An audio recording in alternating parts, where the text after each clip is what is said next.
Welcome to the Videography University podcast. This is the podcast to listen to if you have ambitions of turning your videography business into a six-figure income and full-time career.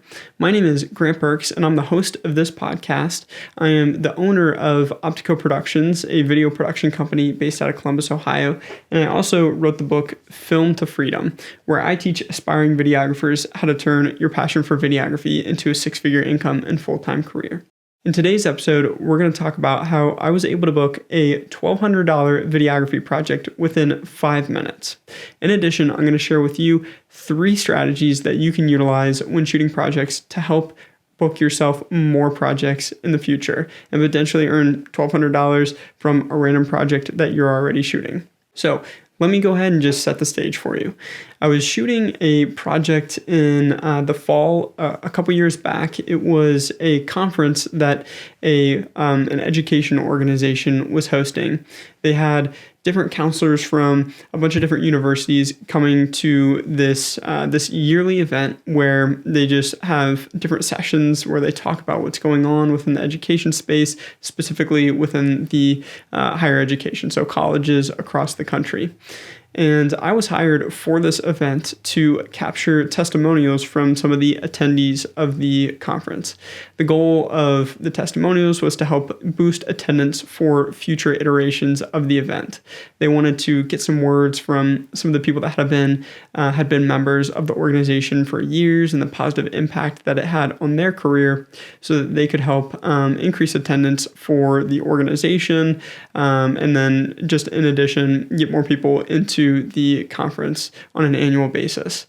The way the organization was structured, you had yearly membership dues and people paid to be a part of the organization. It ultimately helped them network within their industry, help them advance in their career, help them learn more about the education space and how they could be better at their specific roles at that time as well.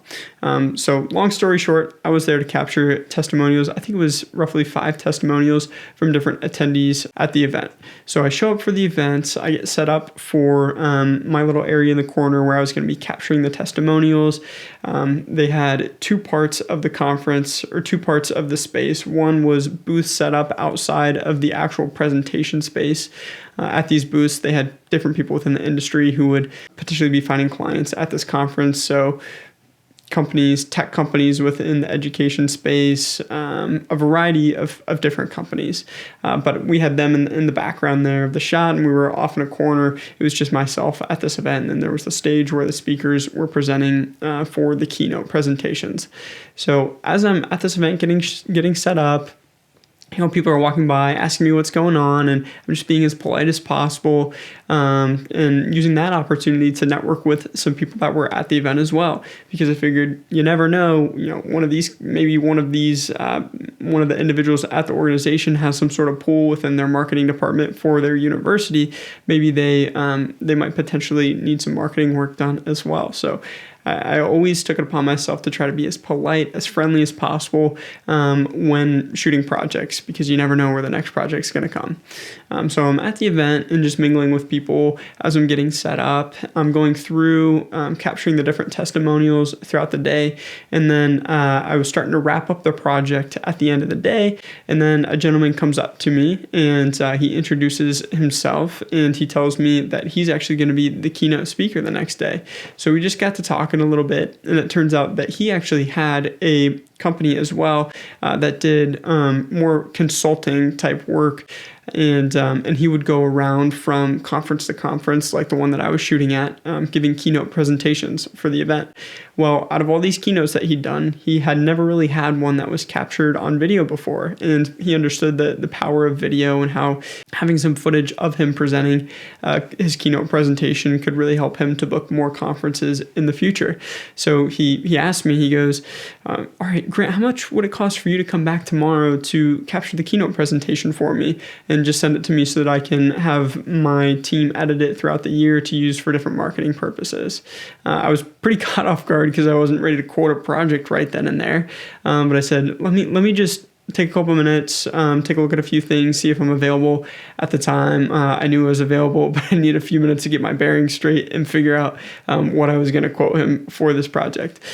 So he's like, all right, yeah, go and get back to me. My booth is right over here. So I went ahead and stepped aside for a little bit and did, figure out, okay, how long would it take me to do this? All right. Okay. I'm just delivering the raw footage. Not going to be that much time. So I just put together a rough estimate. I said it was much higher than my day rate was at the time, but I was pretty busy with projects at that time, so I wasn't really hurting for another project. So I figured, how about $1,000 for the project? So I went up to him a few minutes later and I said, I could come back tomorrow and capture this presentation for you, a couple different camera angles, get all the raw audio for you and put it together for $1,000. And he looked at me and he said, that sounds great. I'll see you tomorrow.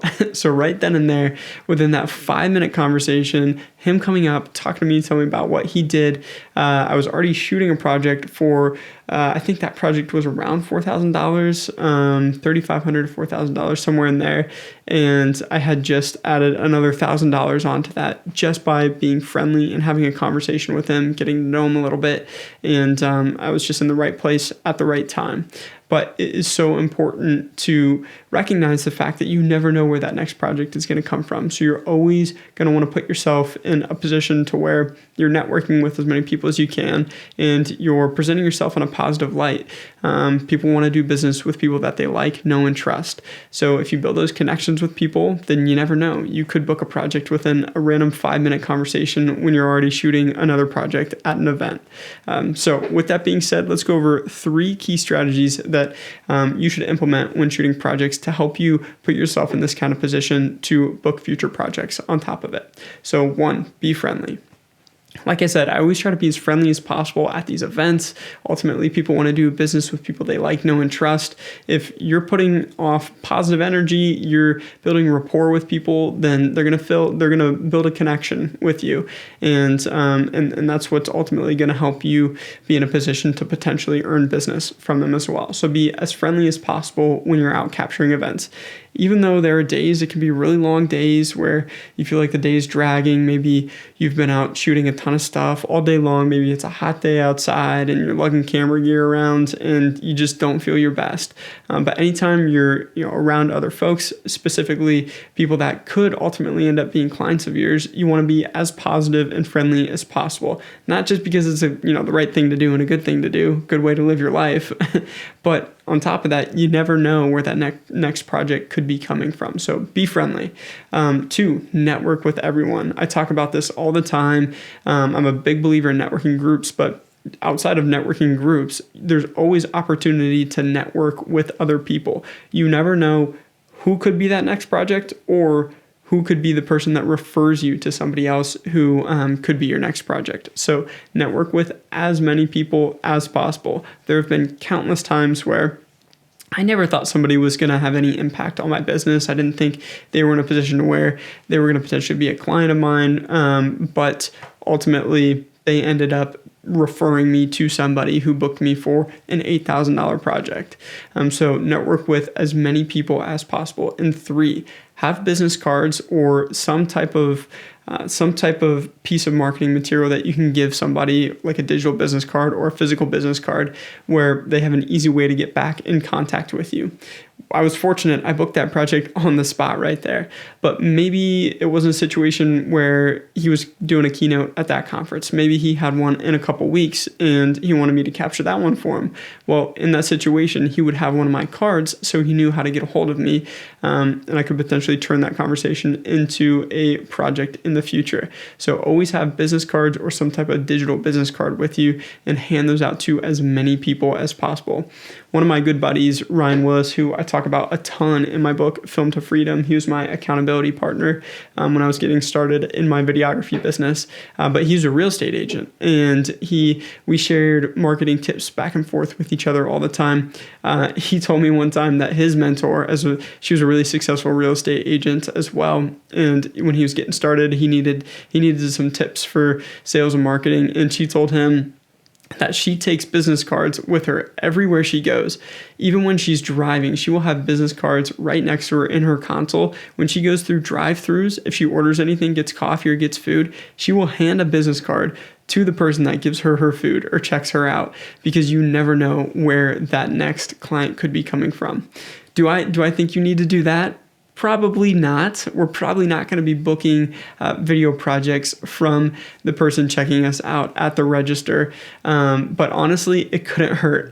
It couldn't hurt. So, always have your business cards on you and be passing those out as much as possible. So there it is. Those are my 3 tips for putting yourself in a position to where you can earn some of these quick $1,000, couple $1,000 projects when you're out and about shooting other events or just out and about networking. So if you want a free copy of my book, Film to Freedom, where I talk more about these tips and tricks and more strategies to turn your videography business into a 6-figure income and full-time career, then click the link in the description below. That'll take you to a page where you can get a free copy of my book just for listening to this podcast. With that, good luck with all your upcoming projects, and I'll see you in the next one.